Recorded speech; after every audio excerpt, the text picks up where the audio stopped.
Yeah. Isn't that freaking unfair? Mahirap na magmura.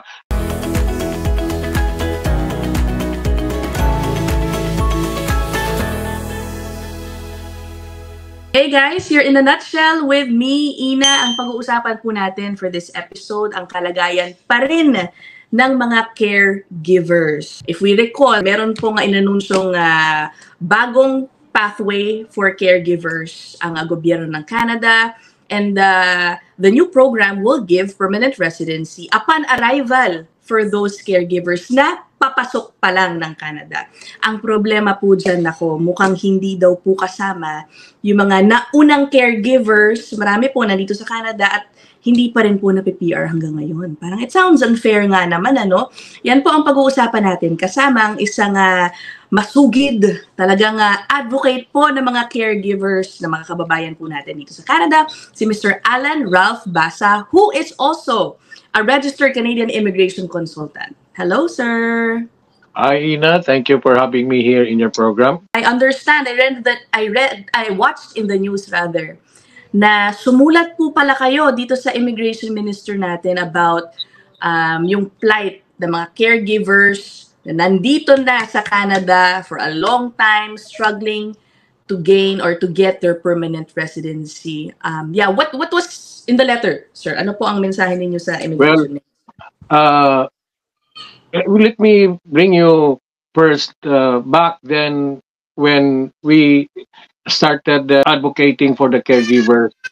I just would like to establish the fact that this effort that we have been doing dates back years back, no? 2019, I think. First of all, immigration is, I think, second highest revenue source of the Canadian government. So in other words, immigration is, first of all, a business. Aside from the fact that it is essential in moving their economy by supplying, by the supply of human resources and workers. So I studied how Canada can adjust or remove these high requirements for the caregivers without jeopardizing the economic interest of that program. So you have to argue, because Canada is a government that listens. Canada is, you have to have a reason why you are proposing something. And then came the time of Fraser. I continue to send petitions between the problem of language and educational requirement. I argued that in the farm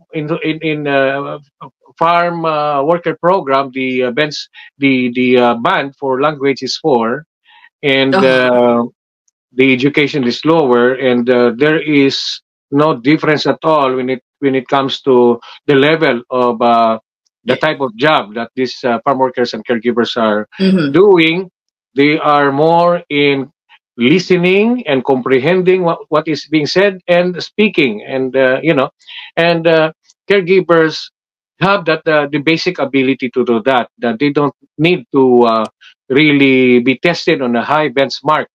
Even if you apply for citizenship, you only need 4. You don't even need to take the reading and writing, only listening and speaking. Now, sir, i-clarify ko lang po, this petition that you're talking about now, ito, nauna pa po to, or is this in the context? Okay. So noon pa po kayo humihingi ng adjustment non-stop yan. Requirement. No immigration minister has escaped, has been spared by my division. Now here comes Minister Mark Miller. I requested, I prayed or demanded that these requirements be either removed. Let's start with the educational requirement, remove that, or alternatively, lower it to a reasonable proportion to the type of job that they will do. Now, as the language requirement, I ask that it be removed, and in lieu of it, require the caregivers to just get a certificate of English medium of instruction in their school. Okay. Right? Now, or alternatively again, lower it. Now, when you negotiate in the position of strength. You don't just become an advocate without being equipped with the skills of the skills of gaining leverage. Basic naman yan. Kung ikaw ay nakikipagtawaran doon sa Tiangge, hilahin mo sa pinaka-imposible. Right? And then, siya naman, bababa doon sa reasonable na you meet halfway. Totoo, yeah. the level of reality. Right? The level of reality which is fair for the seller and fair for the vendor and fair for the buyer. Ganun lang kasimple yun. Yeah. Right? So, I asked, actually, realistically, ang pinaka-realistic doon yung babaan. Pero sinuntok muna natin ang imposible. Right? Kasi, kung napakataas naman yung demand na yan, ganito na lang. Babaan na lang natin. Right? Yeah. See who won. Right? Ngayon. And then, sir, sorry para lang paikli po natin. And then what happened was, And then what happened was, biglang PR on arrival yung new program na nila. So, is that right? Yeah. Actually, that's the next thing that I want to discuss. I asked for the third thing that I asked is for him to come up with a realistic, just, and sustainable PR program for a program for caregiver, which affords them with the easiest access to permanent residency. Right? Now, at hiniling ko rin na mag-conduct siya ng dialogue. So dito sa dialogue, you get it from the horse's mouth, so you don't have to repair anything kasi narinig mo na. See? Nag-conduct ng dialogue. The problem is, probably the dialogue was conducted with people who have no competence. So, ang nangyari ngayon, itong mga caregiver, itong mga caregiver nandito are the primary movers for this. They were the primary movers. They are the really advocates. They were the people who fought for this for years and years together with me. And they are the people who really underwent the process, the very painful process, no? And experiences for them to really ask for this itong mga program na ito. I told MP Salma, I said, kasi tumawag siya ng consultation after the program feedback. Sabi ko, these caregivers have endured the ordeal from the abuses of their employers just because they want to be PR. Kasi di sila makakawala. Hang on sila, and employers are aware of that. That is why these caregivers have become easy prey and have been vulnerable to these abuses. And so they held on because they want to become PR. That's why they fought for this. And only to come up to be deprived. When Minister Miller faces us in person, I was not aware then na ito talagang I was very happy. I celebrated kasi nanalo nga yung petition, binigay lahat eh. No? Actually sobra, 'di ba? Sumobra lang. Sumobra. No. Medyo dismolado. So walang walang mabuting pag-aaral 'yon. Sumobra, no? So ang kalabisan nun ay you do not apply one program to all, and that is in all kahit saan mo tingnan yan, that's unjust, no? That's unjust. Because sabi ko nga, if you apply a program, apply it for all or not at all, because if you deprive one, then you've been unjust to one, no?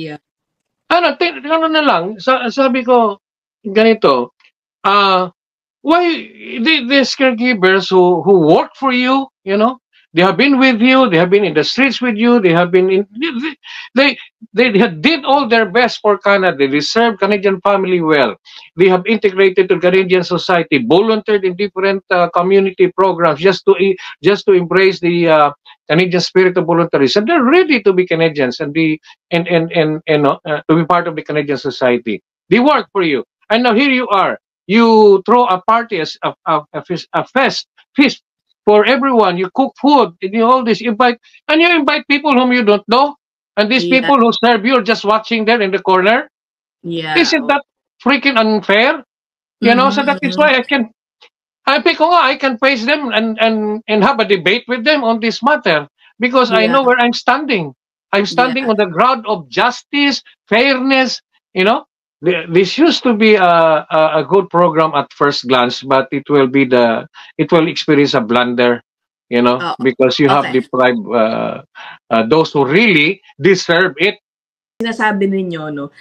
So many people, yung mga nandito who have fought for this for the Mm, longest time, and I feel yeah, it in your voice talaga, no? Very passionate. Sila pa yung naechepuera yeah. dito Ano yan? sa bagong policy, no? Nakaka-frustrate nga naman Yeah, talaga. You said, parang it's really unjust. Because to yeah, begin yeah. with, ang sinasabi ninyo, no? Yung mga nandito na, they are actually the ones who are ready to be integrated as permanent residents because they've been here for so long. As Yeah, opposed to the new program who will, wow, in an instant PR na agad. Wala pa silang kaalam-alam sa pamamaraan po dito sa Canada. That's what, exactly, that's where exactly. you're coming from, ano. So, And are you hopeful of a, a positive response dito sa latest letter naman po ninyo o petition na ibinigay to air itong complaints po ninyo tungkol sa bagong policy? Well, I wish, but with this, I still I will still attribute some kind of trust to the leadership of Minister Miller, and I only hope that he will seriously consider that. That's my hope, but Yeah. we we don't know. No, we don't Yeah. know what's in their mind. And we just hope. Yeah. The only thing is that we just keep doing what is right. Yeah. I never stop. And my suggestion is not only for the benefit of the caregiver, but also for the Canadian government. Because first of all, I'm a Canadian citizen. I am duty bound to protect the best interest of Canada. Yeah. Right? Sir, opo, napanood ko po yung interview nyo doon sa Omni, ano. Parang may nakuha po silang, I read the response of IRCC. The reporter got a comment from them. Ang sagot naman daw po nila, in-adjust na nga naman yung requirements for those already here. Is that enough? Kumbaga to make it easier for them to apply for permanent residency? Nung kaharap ko si Mr. Miller, when he announced this, and I thought that everything was fine, no? Except the fact that yun nga, okay na sa akin yun eh. Okay na sa akin yun. Sige, PR sila pagdating dito. Okay yan. Pero, sige na lang, partida na yon.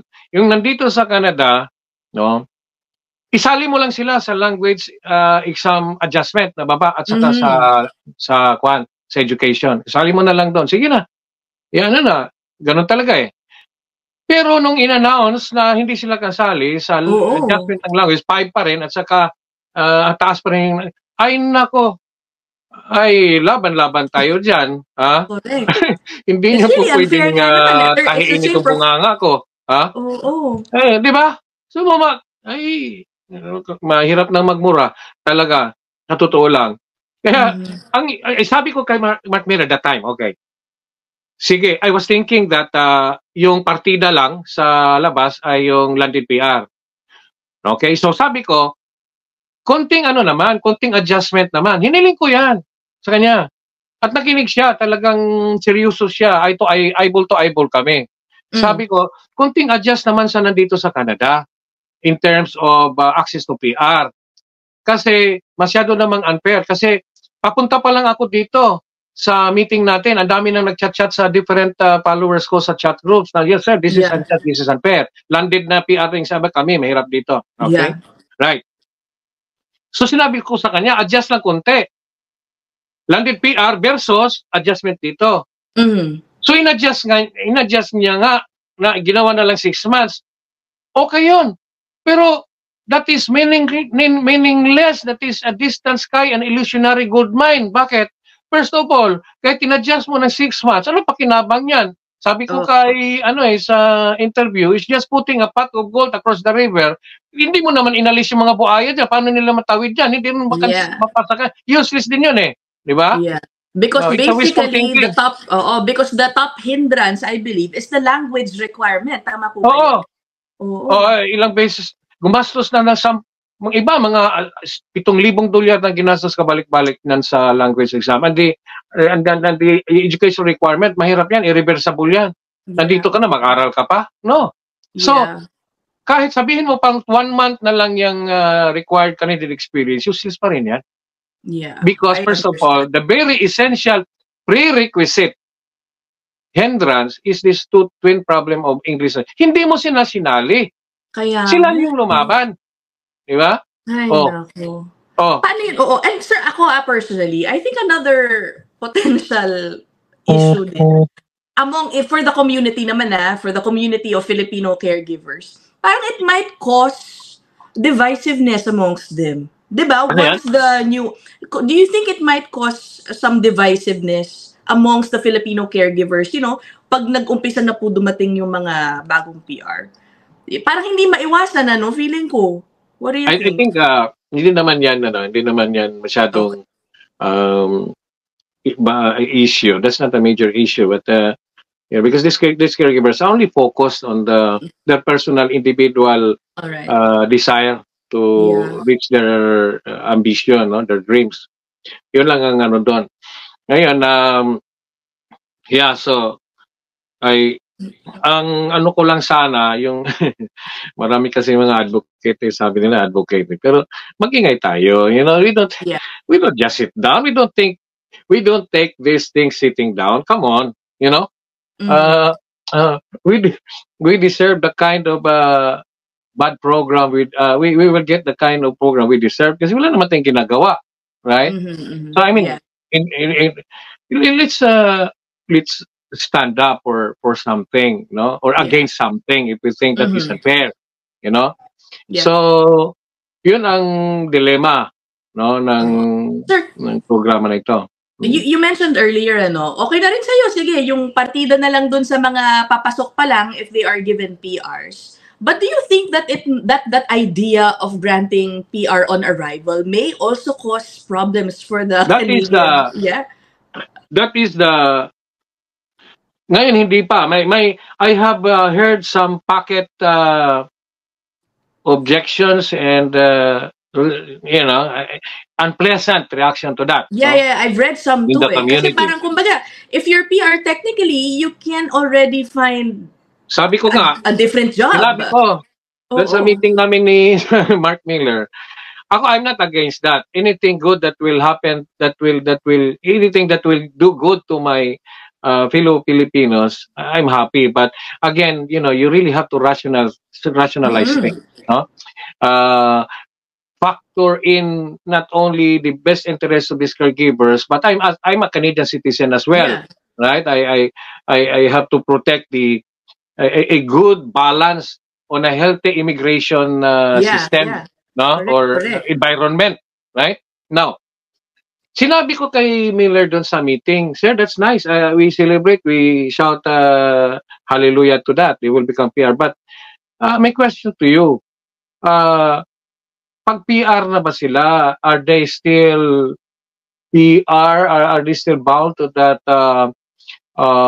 open work permit and job restriction, Now, or they're free to leave their employers. Because, tiyan mo sabi ko it defeats the purpose of taking in caregivers. Diba? Kung ikaw employer ka, gumastos ka ng malaki para maparito yung caregiver mo. Kasi mayroon ding ibang employer na talagang they help in the cost of hiring the caregiver. So, and the expectation, and then pagdating dito ng caregiver mo na binigyan mo ng job offer, natulog lang ng isang gabi sa bahay mo, kinabukasan, nandun na, nasa Walmart na, nag-apply Oo na doon. nga eh. Oo, exactly. Diba? Ano po ang sinagot sa inyo ni Ang sagot sa Mr. akin ni Miller? Miller, Alan, PR is PR. We cannot do anything. Well, there's two sides of the coin. There's, in the one hand, it will also protect the caregiver kasi nga, the employer no longer have a hold on them, so the employer will be forced to be good. So mawala na yung abuso kasi anytime pwede silang iwasan. Pero, ano bang mas timbang? Na bigyan mo rin ng protection yung employers o talagang gano'n na lang? It's a freedom of choice na lang, no? Diba? So, yun ang you have to be critical in the approach of looking at this situation in the light of various interests, no? Correct. Interest of the employers, welfare of the caregiver is already there, no question, So, yun ang sabi niya sa akin, no? I see. Well, PR is PR. No? If that's the case, then hindi ko lang alam, sir, but tama yung sinabi mo eh. Ang isa dito, this is very important. Aabusuhin ito. Aabusuhin ito, 100%. Alam mo, ang magkakapira dito, kung ako as an immigration consultant. Pero why am I objecting? Not really objecting because that is good, but somehow I just want to establish some safeguards, in the program, ganito. Kasi magkapera talaga ako dyan.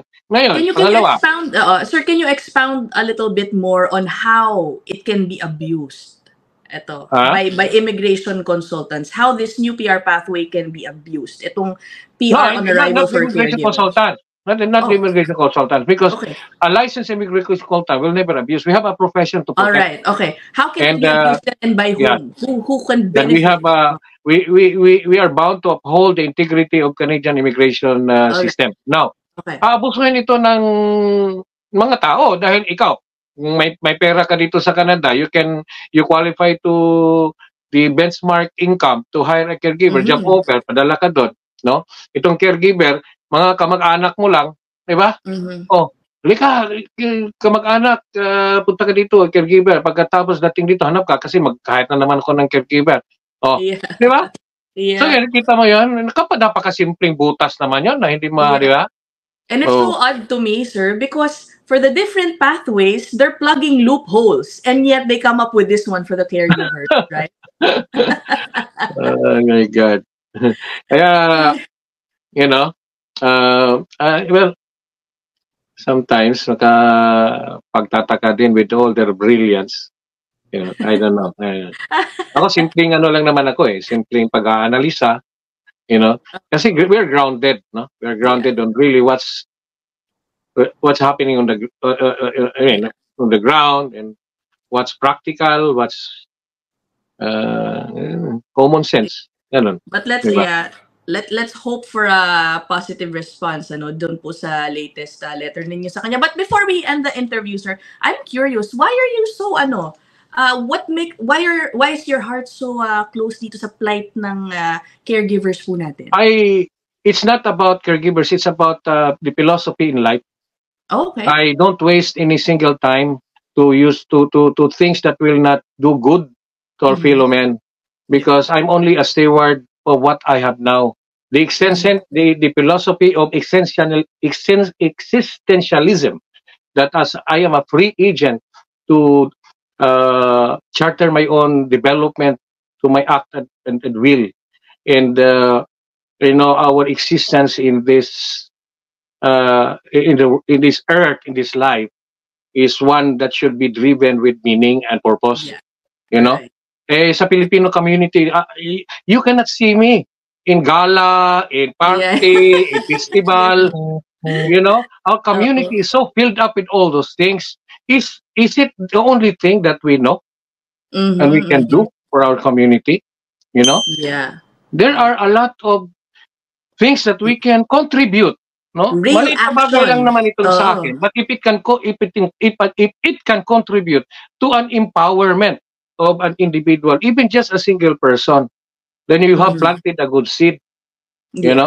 And when we will depart from this life, you will become a story. What kind of story are you? Kumbaga sa kanta ni Puranti, tatanda at lilipas din ako, ngunit mayroong iiwang aawitin sa inyo dahil ni minsan tayo'y nagkasama. Saan tayo nagkasama? Sa parte? Sa gala? Sa festival? Good point. Tama. That's a good reminder. That's a good reminder for us. So that's why I have Sana followers. dumami pa po ang mga katulad ninyo, no? Tulad nga ng binanggit po ni Sir Alan. Let's speak up, 'di ba? Walang mangyayari kung hindi tayo mag-ingay for whatever cause we're fighting for, in this case para sa mga caregivers natin. Hay nako. Maraming salamat, Sir, for your time. I feel your passion indeed at some point, yung frustration nga ninyo dito sa nangyayari sa mga caregivers natin. I hope you can update us. I'm hoping to see some positive response sa hiling po ninyo, no, sa Immigration Minister. Okay? Thank you so much. We will end this episode here, guys. Mag-comment na lang po kayo sa ibaba, no? Maybe I can refer to Sir Alan kung meron po kayong ibang concerns for caregivers or other immigration. By the way, you can also follow some updates in my Facebook because I got some informations. Alan Ralph Basa, yung pangalan ko dyan. May mga info video, baka makakatulong din, no, sa Okay, again, we'll end this episode here. Maraming salamat po. And naku, maraming salamat sa inyong pagtaguyod sa karapatan ng mga caregivers natin na talagang nangangailangan. Laban lang po tayo, laban lang tayo. Okay, there's light at the end of the tunnel. Thank you. Yes, thank you so much. We'll see you guys in the next episode. Bye. Bye-bye.